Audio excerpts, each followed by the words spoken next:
3 days back municipal అధికారులు అదేవిధంగా హైడ్రా అధికారులు మన హైదరాబాద్ పార్లమెంట్లో ముర్గి చౌక్ క్లాక్ టవర్ దగ్గర ఉన్న ఎంక్రోచ్మెంట్ని మొత్తం తీసేసినారు. దాదాపు అక్కడ సరౌండింగ్ ఉన్న ఇల్లీగల్గా ఫుట్పాత్ పైన ఉన్న ఎంక్రోచ్మెంట్ మొత్తం తీసేసినారు. అదేవిధంగా ఒక ఎక్స్ కార్పొరేటర్ పైన అదేవిధంగా ఒక ఫాల్తూ ఎమ్మెల్సీ పైన కూడా ఒక కేసు కూడా చేసినారు. ఎందుకంటే పోలీస్ పైన వాళ్ళు దాడి చేసినారు. దాని తర్వాత మన హైదరాబాద్ కమిషనర్ గారు స్టేట్మెంట్ ఇస్తున్నారు. ఎవరైనా పోలీస్ వాళ్ళతోని ఈ విధంగా బిహేవియర్ చేస్తే వాళ్ళపైన 100% యాక్షన్ ఉంటుందని కమిషనర్ గారు కూడా ఒక మంచి స్టేట్మెంట్ ఇస్తున్నారు. కానీ మన పోలీస్ కమిషనర్ గారిది ఇచ్చిన స్టేట్మెంట్ పైన ఏదైనా ప్రభావం పడిందా ఎంఐఎం పైన? ఏం పడలే.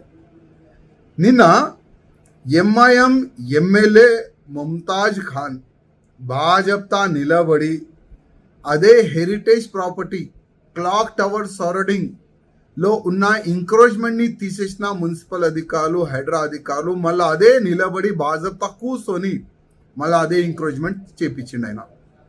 ఆయన ఏమంటుండు, నాకు చూసి 20-30 మంది పోలీసు వాళ్ళు చూసి ఉరికిపోయినారు. ఆ విధంగా ఆయన కామెంట్ కూడా చేసిండు. అదేవిధంగా చాలా వరకు ముర్గి చౌక్ చౌరస్తా కాకుండా క్లాక్ టవర్ కాకుండా హైదరాబాద్ పార్లమెంట్లో ప్రతి ఒక్క ఫుట్పాత్ని కబ్జా చేపించిన ఇదే ఎంఐఎం వాళ్ళు. ఫస్ట్ అయితే ఈ ఫుట్పాత్ని వాళ్ళు కబ్జా చేపిస్తారు. దాని తర్వాత కిరాయా కూడా వీళ్ళే వసూలు చేసుకుంటారు. వీళ్ళు కార్పొరేటర్ కిరాయా వసూలు చేసుకుంటారు. అది కాకుండా నా నియోజకవర్గం గోషామల్ నియోజకవర్గంలో కూడా ఇదే తమాషా వీళ్ళు చేస్తున్నారు.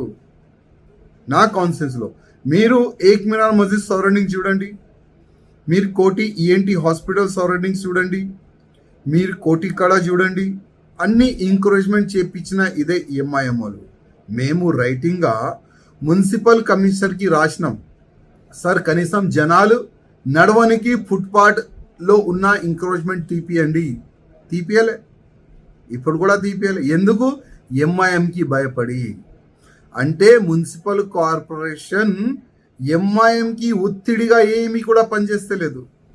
దురదృష్టం ఏంది, పోలీసు వాళ్ళు కూడా ఎంఐఎంకి భయపడి ఏమీ కూడా పనిచేస్తలేదు. ఇప్పుడు ఛాలెంజింగ్ పోలీసు వాళ్ళకే ఆయన ఒక ఛాలెంజింగ్ చేసిండు. ఇప్పుడు నా కాన్స్టిట్యూన్సీలో కూడా కొన్ని ఎంకరేజ్మెంట్ తీపిస్తున్నారు.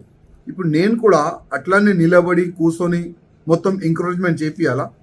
చెప్పండి, చేపియాలా? మళ్ళీ ఇప్పుడు ఆ ఎంకరేజ్మెంట్ తీపిచ్చేసిన కదా, ఆ జనాలు ఎంఐఎం ఆఫీస్కి వెళ్తున్నారు. అదే ఎంఐఎం ఆఫీస్ నుంచి మున్సిపల్ ఆఫీసర్లకి ఫోన్ చేసి బెదిరిస్తున్నారు, ఎట్లా తీపిస్తావు, మళ్ళీ ఎంకరేజ్మెంట్ మేము చేస్తాం, ఎవరు రాకూడదని. నా కాన్స్టిట్యూన్సీలో మళ్ళీ నేను మున్సిపల్ కమిషనర్ గారికి అడుగుతున్నా, పోలీస్ అధికారికి అడుగుతున్నా, నేను కూడా వాళ్ళు చేస్తున్న తమాషా నేను కూడా చెయ్యాలా? నేను రిక్వెస్ట్ చేస్తున్నా, జనాలు మంచిగా ఉండాలి, ఫుట్పాత్ క్లీన్ ఉండాలి, పబ్లిక్ నడవడానికి ఫుట్పాత్లు క్లీన్ ఉండాలి, ఎట్లాంటి కూడా ఎంకరేజ్మెంట్ ఉండకూడదు. అది మా భావన ఉన్నది. మేము సపోర్ట్ చేస్తున్నాం, మున్సిపల్కి పోలీస్కి సపోర్ట్ చేస్తున్నాం. కానీ ఈ విధంగా పోలీసు వాళ్ళు ఎంఐఎంకి భయపడితే, మున్సిపల్ పోలీసు వాళ్ళకి భయపడితే అది నష్టం, జనాలకి నష్టం, సిస్టమ్కి నష్టం. నేను రిక్వెస్ట్ చేస్తున్నా, ఏ ఎంకరేజ్మెంట్ని మున్సిపల్ హైదరాబాద్ తీసినారు, మళ్ళీ ఎంఐఎం చేపిస్తున్నారు, మళ్ళీ ఒకసారి ఆ ఎంకరేజ్మెంట్ తీపియండి. ఆ ఎమ్మెల్యే కూడా అరెస్ట్ చేయండి. ఆ ఎంకరేజ్మెంట్ చేస్తున్న వాళ్ళపైన లీగల్గా యాక్షన్ తీసుకోండి. నేను మున్సిపల్ అధికారులకి, హైడ్రా అధికారులకి, పోలీస్ అధికారులకి రిక్వెస్ట్ చేస్తున్నాను.